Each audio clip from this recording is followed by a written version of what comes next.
أعوذ بالله من الشيطان الرجيم بسم الله الرحمن الرحيم مدد يا سيدي يا سلطان الأولين والشيخ عبد الفائز الداغستاني مدد يا سيدي يا سلطان الأولين والشيخ محمد نازم حقاني مدد يا سلطان قلوبنا مولانا الشيخ هشام قباني مدد الحق يا حجة الله على المخلص انزله علينا واشفع لنا وبدون بمددكم ونازلكم. Inshallah we'll do the chanting of the Khatma Khawjagan, and that a reminder always for myself that the internal energy is what will give us an external protection, that these chantings and these practices and this Sufi reality, and there are many different understandings, but we are here to teach about the Sufi reality, the way of tazkiyah, the way of purification of the self, and the way that all the Prophets laid down a foundation.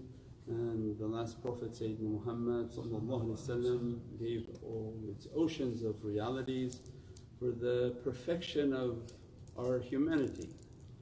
That in a time in which so much difficulty exists all around us, and we are energy beings and we are spiritual beings sent for a physical experience to return back into the heavens.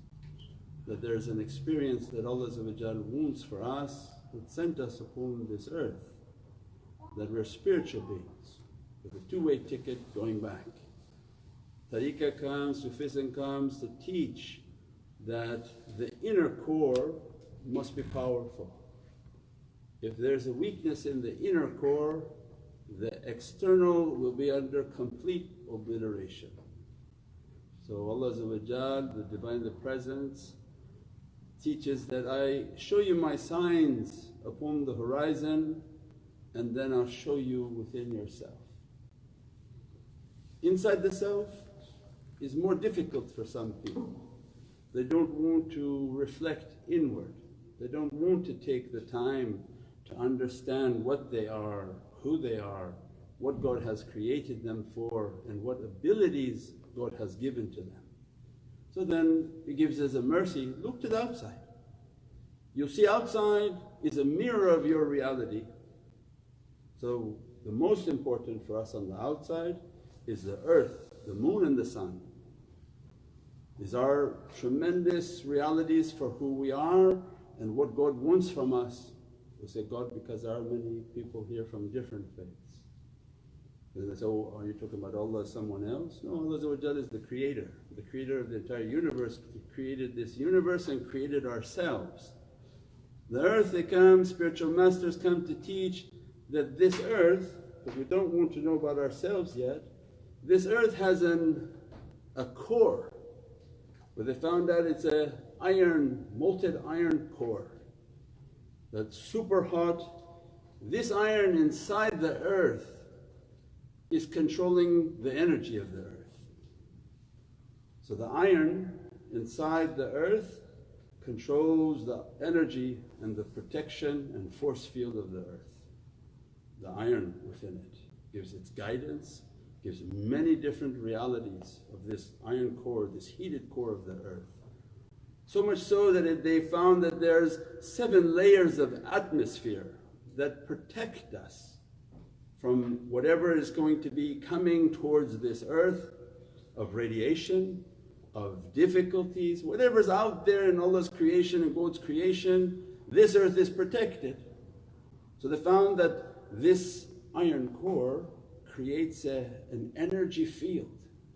This energy field, like a field of radiation that go all around, and nothing penetrates this Van Allen belt.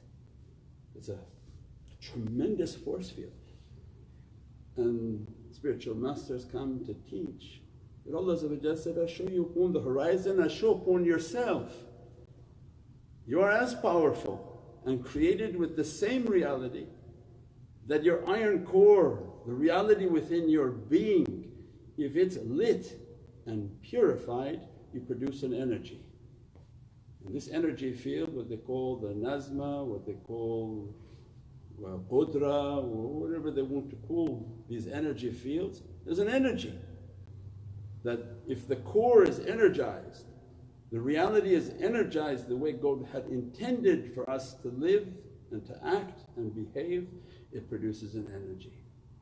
This energy field can become so powerful, not only it protects you, but you can move that energy out, and it can affect hundreds of people, thousands of people, millions of people, depending upon the power, izzatullah, which can never be understood. What Allah wants to give to His servant, it can't be limited, and no one can say, no, God can't give that. God give whatever He wants. But وَلَقَدْ كَرَمْنَا بَنِي, I have honored this creation of Adam and Eve. You are more honorable than this earth, you are more powerful than this earth, you're more powerful than this phone and this cellular phone and these technologies. So then they come to teach our own physiology. We'll talk in a way, because if we talk with Islamic terms, they say, oh, immediately I'll negate it, this guy's too religious. So easy to talk in your scientific terms. When we understand the physiology of the self, as soon as we take a life in which we want to meditate, and Prophet taught us, who knows himself will know his Lord. As soon as you begin to take a path in which to know yourself, you get to teach that this being of ours is based on its breath. The first power that's coming into this body is going to be based on the purity of the breath. As soon as you breathe in an energy. That energy comes into the lungs. This is the spiritual physiology of our being. You breathe, the energy comes into the lungs. The purity of that breath, the lungs will now deposit the blood, energizes the blood, stamps the blood and sends that blood into the heart. Now it depends on the purity of the heart, because now this power is coming. Every life is based on a breath. Whatever we've planned of life is of no importance if God doesn't give you the next breath. They say 24,000 breaths in one day. So it means we have 24,000 gifts of life in one day. So then the concept of chanting and praising the Divine was to first praise Him and thank Him. It's not a him, it's not a her, the Divinely reality, for this breath that we've been given. That this life force that you've given to me, alhamdulillah wa shukran lillah, all praise be to you and all thankfulness be to you. The power of my being is based on understanding that breath. When I see that that energy is going to come into my being, I'm going to sanctify my breath. So that they found out, the Bodhi tree, the tree of life that many spiritual paths show you, the tree is right inside of you. It's called your bronchial tree. Is this pronounced right? Yeah, your lungs. Allah's showing, whatever I have out there is existing within you. If you open your inner reality, Allah will show you all of His heavenly kingdom. But if you cannot manage your own reality, how Allah want to show you the rest of His reality? So you have this tree of life, Sidrat al-Muntaha, you have the Lut tree, you have the Bodhi tree, you have the tree of all certainty and reality within our being. So then they came and they saw that your whole life is then on the breath. Sanctify that breath, purify that breath. Try to keep all things that would contaminate and to destroy the being away from the breath. Because all that the evilness wants is to destroy you and to hit the heart. Then you begin to understand these movies of kingdoms and warfare. There's a war against you, there's a war against me, and it's the devil. It's all bad desires that comes and says that, why would I allow you to become knighted by God? Why would I allow you to become someone empowered by the Divinely Presence? His whole being is to attack your kingdom.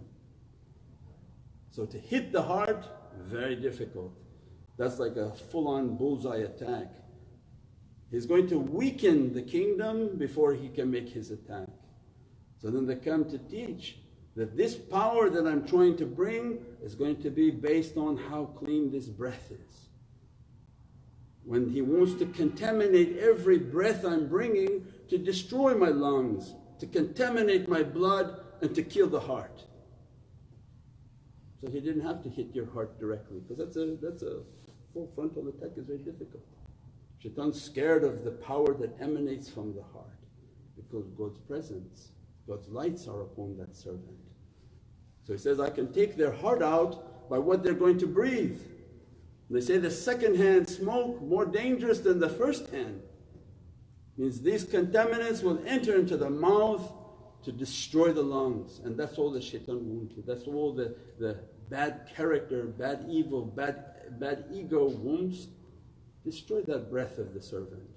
If that breath is destroyed, the lungs will be destroyed. If the lung is destroyed, the heart will be completely contaminated, because what's nurturing that heart will be contaminants and then destroyed. So once they sanctify and understood the purity of their breath, to bring their breath in, to bring their breath with a praise, to understand that it comes into their tree of life, then it illuminates their chest like a tree of life. Every reality begins to come, and that's why we call nafas al-rahmah, the breath of the most merciful, because God's rahmah and mercy is based on how clean we keep that breath. When we appreciate and understand the greatness of that breath, a tremendous mercy begins to dress the servant. The lungs become illuminated with light. Later they find that all the blood cells that are being made by the lungs are being washed and cleansed. These blood cells now move into the heart. So Sufism is not based on the endocrine system. So other spiritual paths, they're based on 9 points that run the spine. Tariqah and Sufism is based on the 9 points that run the chest. There are 40 sets of 9. The most important 9 are the 9 that run across your chest, because this is the Divinely Kingdom. That's what Prophet taught. If there's one part of you good, all of you is good. If one part of you bad, all of you bad. What's the purpose of fixing everything if you have a rotten heart? So they say, leave all that, focus only on the chest, focus only on the heart, the purification of the heart. If I'm understanding that my breath is going to come with power, that breath is going to be purified, it's actually going to be purifying the blood. That blood gets deposited into the heart. Now if the heart is going to be the house in which this force is coming, my job is to purify my heart. And that's why Prophet described qalb al-mu'min baytullah, the house. Qalb al-mu'min, the heart of the believer, is the house of God. So in other religions, thy kingdom come, thy will be done on earth as is in heaven. The kingdom of Allah has to come to the heart of the believer. But God's kingdom doesn't come to a dirty heart, a heart that is being thrown in with contamination. So what Allah describes, and many people read Holy Qur'an, they think that Allah is talking only about the Kaaba. Any reference to the Kaaba is a reference to the heart of the believer. That take my house, purify my house, wash my house and circumambulate my house. Allah's most important house is not the one made from stones. Allah's most important house is the one He made with His hands, and He blew His nafas into your being. The most precious to Allah is not from stones. The most precious to Allah is what He made of insan. I made your being and I blew my spirit into your being. This is the house of Allah, this is the house of God, this is the kingdom of God. So begins to teach, purify that heart, sanctify and clean that heart. Then they understood that this blood that coming into the heart, what actually makes the blood to be red? The iron. The iron within your body. What gives the hemoglobin, what gives the blood its redness, what gives the blood in its spiritual importance is that every cell of blood has a little cell of iron on it. It's the iron within the blood that's going to be purified. If that iron is purified, it becomes a perfected satellite dish. So the dhikrullah tatmain al-qulub, that verily the praising of Allah brings sanctity and purity to the heart, because they begin to teach, when I'm going to set my house of God is my heart, I'm going to purify and sanctify my heart. I'm understanding that this breath that comes in, there's an energy everywhere from Divinely Presence. In an atomic and molecular subatomic level, there's a secret of what we call Hu. There's the secret of a divine power that powers all the atoms that are making us all to appear. That power, when you breathe with a divine consciousness, brings a light and an energy. If that blood cell is washed and clean and put zikr upon it, praise upon it, the praising of the Divinely Presence upon it, and the heart is purified and clean, the heart actually stamps the iron. Once the heart stamps the iron, it sends that iron throughout the body, sends that purified blood throughout the body.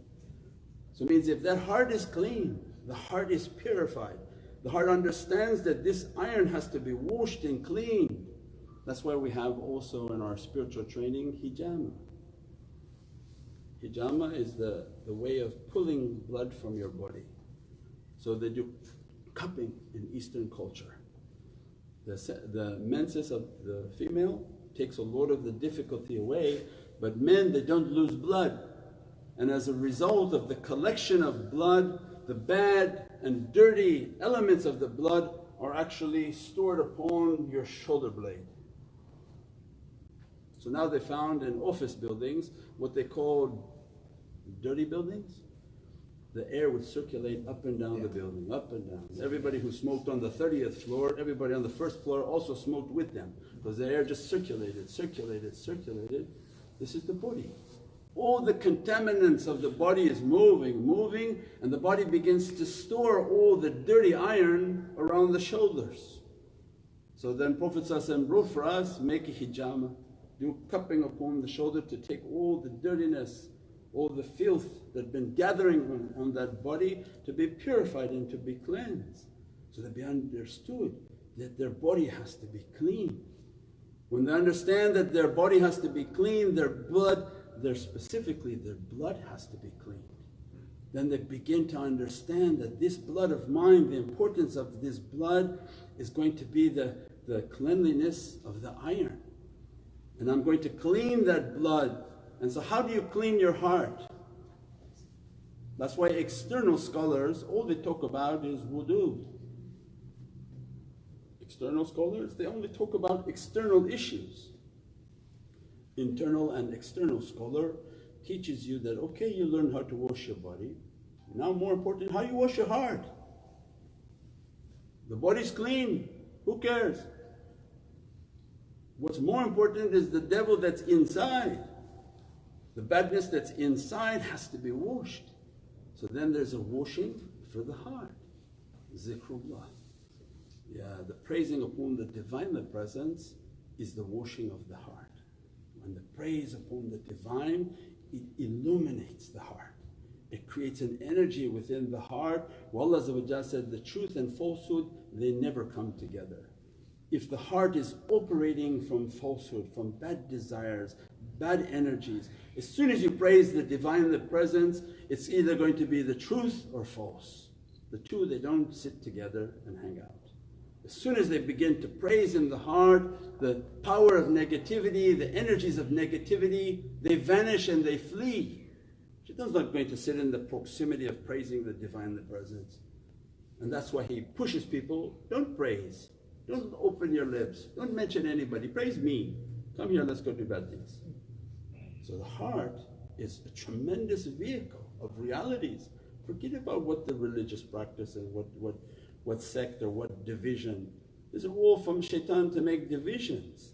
But the core reality is you have a heart, and that heart should be a house of God. And that heart should be praising the Divinely Presence If it praises the Divine Presence, it creates a light that burns away evilness. That light will be stamped upon the blood and the iron. And then when we come to the blood, because now we want to do the wudu inside, I'm going to praise the Divine Presence to clean my heart. I'm going to make salawat on Prophet to clean my heart. Even at home, just making some chanting as a cleaning for the heart. Why do you want to wait for heart surgery? Open up your chest, crack all your bones, put some medicine in there, give you some medicine from your mouth, when it's very simple and very inexpensive. Buy a tasbih and sit there and go Allah, Allah, Allah, Allah. Much more affordable. Why wait till somebody crack everything and find everything is dirty and disgusting? The Prophet ﷺ gave us that solution. The solution and that reality, how to wash.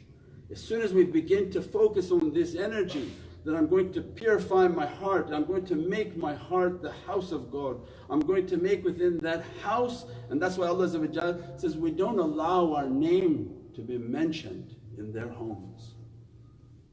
Allah has to give a permission for His name to be mentioned. Surah An-Nur, we allow our name to be mentioned. The greatest house of God is my heart. So I'm praying, please allow your name to be mentioned within my heart. It's not my cleverness if I don't mention God, it's He didn't allow me to mention Him. So I humbled myself, I'm nothing, purify myself. Clean me, my Lord, I'm nothing. Take away this dirtiness, take away this badness, and allow your name to be mentioned within my heart. Then they begin to understand that this blood is of a tremendous importance. Then what Prophet ﷺ wrote, that shaitan runs in your blood. Shaitan is moving in the blood. And that's why when they understood the reality of their heart, they have to purify their heart. They have to purify their blood. Now they're going to do chanting for the heart, and now they're going to focus on their blood. So how am I going to focus on my blood? The quality of my blood is what I'm going to eat and drink. If I want to make wudu of myself and my blood, what do I eat and drink? Any contaminant within the food and the drink is directly affecting my blood. That's why drinks are forbidden. Because if you take a little bit of forbiddenness in a beautiful glass of water, just drop. One drop will contaminate the whole water. That's why. Because Allah says that I want my house to be purified, I want my house to have power, I want my house to be all my kingdom within your heart. But this blood that's coming in is all contaminated. And contaminated with what? You know that the devil operates in the open because he's scared of the court of God. He doesn't hide anything. So when they come back and say, he fooled me, he says, no, I didn't fool him, I told him it was spirits. I told him he's putting spirits into his mouth.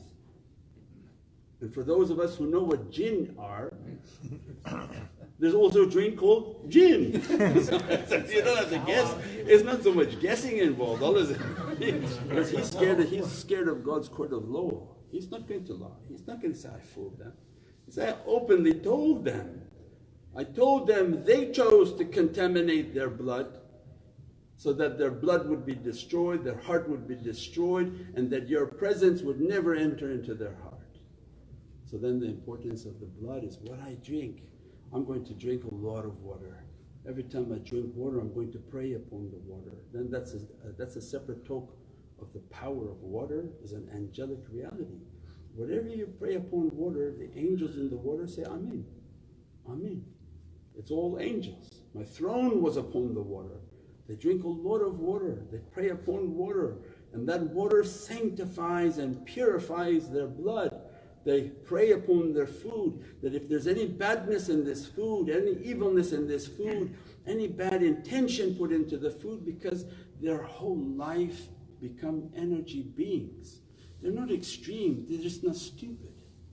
They're not extreme, they're just not stupid. It's different.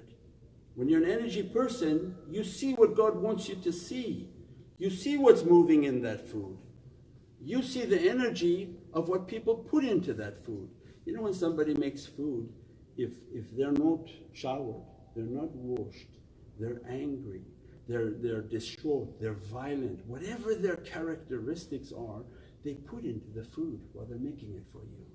They're putting all their grief, all their misery, all their anger, because they're energy beings. They're dumping and depositing all their energy and become like a surprise package for you. You take a bite and you don't know, I thought this was just going to be a burrito. It was loaded, you'd be sick for days. Because people don't understand anymore, they're energy beings. They don't know what they're putting into everything and what people are receiving as a gift from people. So then you pray upon the food, because you can't go and clean everything. But my Lord, I'm nothing, I'm no one, I'm just praying to sanctify and purify whatever I'm about to eat, and in your name I'm asking that take away any difficulty and send it to be filled with Rahman and Rahim. And we make our dua and we make our prayers upon it. So then what we eat and drink begins to purify the blood. As soon as we begin to purify the blood, everything is moving. Then we're beginning to understand how the evilness is trying to come and how it's trying to conquer the body. We pray that God gives us more and more strength, that this reality is just an introduction to show that they understand energy and they understand how to purify energy, and that if we reach a level of purification, we're not operating from our physicality anymore. If you reach towards this reality, they operate from their soul, they reverse the contract.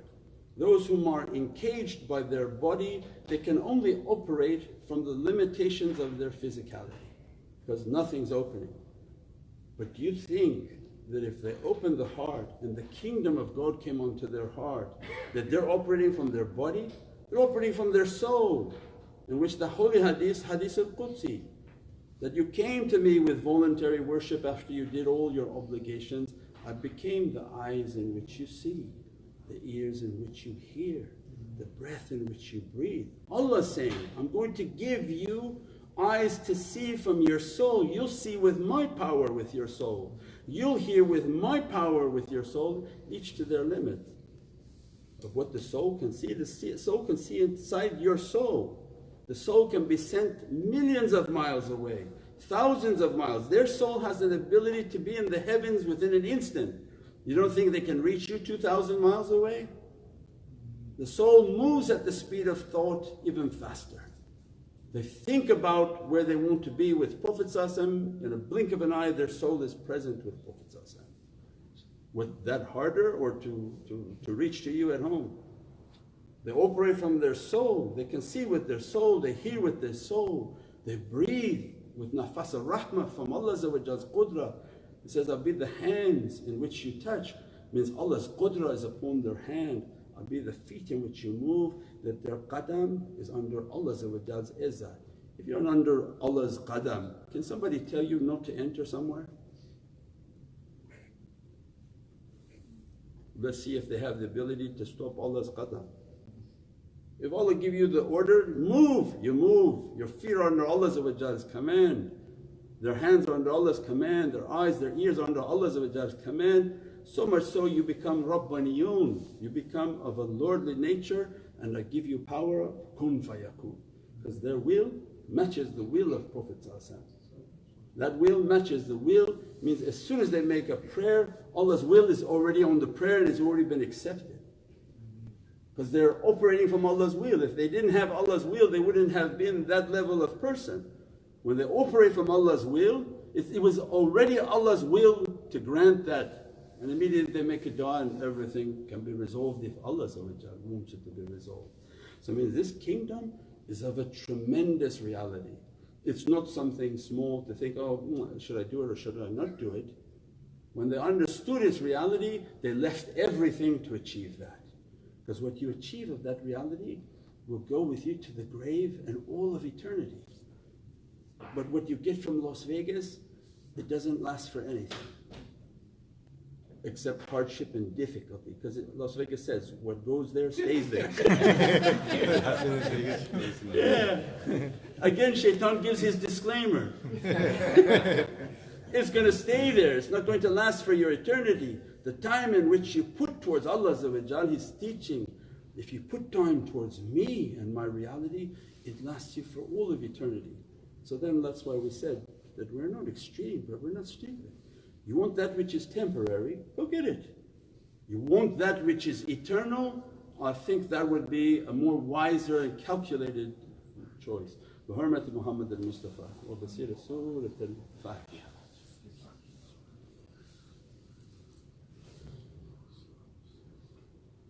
آمين يا رب.